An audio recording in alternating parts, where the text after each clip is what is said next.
Bismillahirrahmanirrahim. Assalamualaikum warahmatullahi wabarakatuh. Alhamdulillah wa syukru ala ni'matillah. Kita masih bisa diberi kesempatan untuk melaksanakan rutinitas pembelajaran, khususnya belajar tentang pendidikan agama Islam di kelas 12.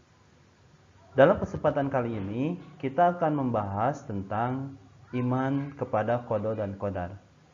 Setelah pembahasan sebelumnya kita membahas tentang iman kepada hari akhir, sekarang tiba saatnya kita membahas pembahasan selanjutnya, yaitu iman kepada qada dan qadar.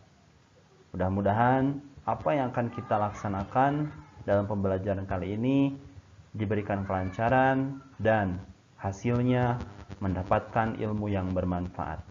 Amin ya Allah ya Rabbal Alamin. Dalam pembahasan kali ini, sebelum lebih jauh menjelaskan tentang iman kepada qada dan qadar, alangkah lebih baiknya kita mengetahui peta konsep atau alur dari pembelajaran kali ini. Yang pertama, yaitu pembahasan tentang qada dan qadar. Yang pertama yang akan dipahami atau yang akan dibahas yaitu hakikat atau dasar dari qada dan qadar. Yang kedua, makna iman kepada qada dan qadar. Kemudian hikmah iman kepada qada dan qadar.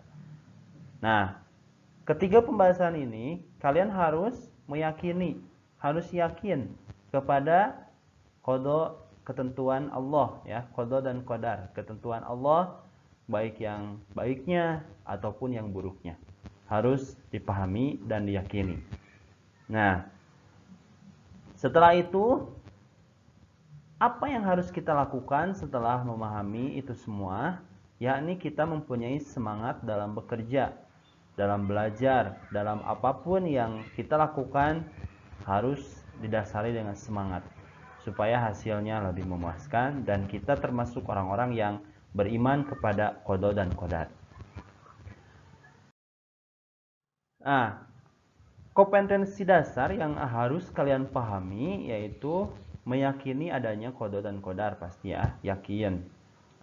Karena iman itu kan artinya yakin kepada Allah Subhanahu wa taala. Di sini kepada qada dan qadar. Yang kedua, bersikap optimis ya, optimis, tidak pesimis ya. Optimis. Apapun hasilnya tetap semangat, optimis. Kemudian berikhtiar, berusaha dan bertawakal. Bertawakal itu menyerahkan diri sepenuhnya kepada Allah Subhanahu wa taala. Apapun hasilnya itu yang terbaik menurut Allah Subhanahu wa taala. Kemudian sebagai implementasi beriman kepada qada dan qadar Allah Subhanahu wa taala ya. Dan menganalisis dan mengevaluasi makna iman kepada qada dan qadar ya. Artinya dianalisis seperti apa kita harus meyakininya, kemudian seperti apa memahaminya dan dilaksanakan dengan baik ya. Seperti itu anak-anak. Selanjutnya pengertian qada. Qada artinya ketetapan atau ketentuan ya, ketentuan dari Allah. Kemudian qadar maksudnya qada ya. Kemudian segala ketetapan dan ketentuan Allah terhadap makhluknya sejak zaman ajali, sejak zaman ruh. Ya, itu. Nah, kalau qadar yaitu ketentuan Allah terhadap makhluknya yang sudah terjadi, ya. Kalau qada itu ketentuan Allah yang sudah diatur sejak zaman dahulu, sejak zaman ruh.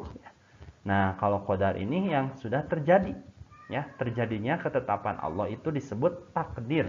Qadar itu bisa disebut juga takdir ya. Nah, kesimpulannya qada dan qadar itu, qada adalah ketetapan Allah terhadap makhluknya, kalau qadar adalah pelaksanaan dari qada itu ya, dari qada Allah Subhanahu wa taala. Jadi qada itu ketetapannya dari mulai lahir, kemudian menikah, kemudian meninggal, itu qada. Nah, qadar itu pelaksanaannya ya. Jadi lahirnya di mana, kemudian meninggalnya di mana, itu takdir, itu qadar dari Allah Subhanahu wa taala ya. Mudah-mudahan kalian bisa memahaminya ya. Nah, iman kepada qada dan qadar, yakni iman kepada qada dan qadar adalah rukun iman yang keenam. Ya, diingatkan ya. Rukun iman yang keenam atau yang terakhir ya. Kemudian setelah itu iman kepada qada dan qadar artinya meyakini dengan sepenuh hati bahwa Allah telah menentukan segala sesuatu bagi makhluknya ya.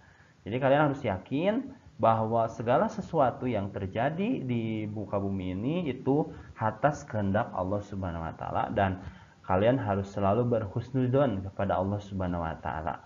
Apapun hasilnya itu yang terbaik menurut Allah Subhanahu wa taala ya. Kemudian macam-macam takdir. Nah, ini yang harus kalian pahami. Ada takdir mubrom dan ada takdir mu'allaq. Kalau takdir mubrom, takdir yang tidak dapat diubah oleh usaha dan doa manusia, seperti batasan umur manusia. Itu namanya takdir mubrom. Tidak bisa dirubah lagi. Itu udah ketetapan Allah Subhanahu wa taala.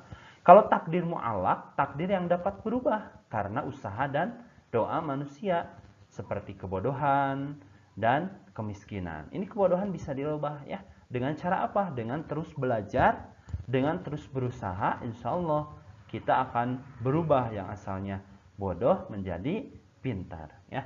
Dan miskin itu kalau kitanya berusaha bekerja, berusaha untuk berdoa, itu insya Allah asalnya kita miskin bisa berubah menjadi kaya ya, insya Allah. Nah, selanjutnya harus didasari dengan tawakal dan ikhtiar ya. Jadi apa yang dilakukan di muka bumi ini atau yang dilakukan dalam kehidupan ini tidak terlepas dari tawakal, bertawakal. Segala sesuatunya itu harus bertawakal, harus menyerahkan sepenuhnya kepada Allah, dan kita berusaha ya, berikhtiar. Oke. Jadi tawakal itu berserah diri ya. Kemudian ikhtiar itu berusaha secara sungguh-sungguh. Dalam ikhtiar kita harus menyertai dengan doa ya. Insya Allah doa itu senjatanya orang-orang mukmin atau orang-orang yang beriman. Kita harus didasari dengan doa, yakni memohon kepada Allah agar diberikan jalan yang mudah ya. Nah, itu alhamdulillah apa yang kita pelajari untuk kali ini, mudah-mudahan ada manfaatnya ya. Alhamdulillah kita ucapkan alhamdulillah bersama-sama ya. Kemudian bisa dimanfaatkan dengan baik apa yang kalian pahami pada kesempatan kali ini. Jangan lupa nanti ada tugas di Google Classroom, diisi dengan sebaik mungkin, dan mudah-mudahan apa yang kita lakukan menjadikan pahala bagi kita semua. Amin ya Allah ya Rabbal Alamin. Sekian dari Bapak, mudah-mudahan ada manfaatnya. Wassalamualaikum warahmatullahi wabarakatuh.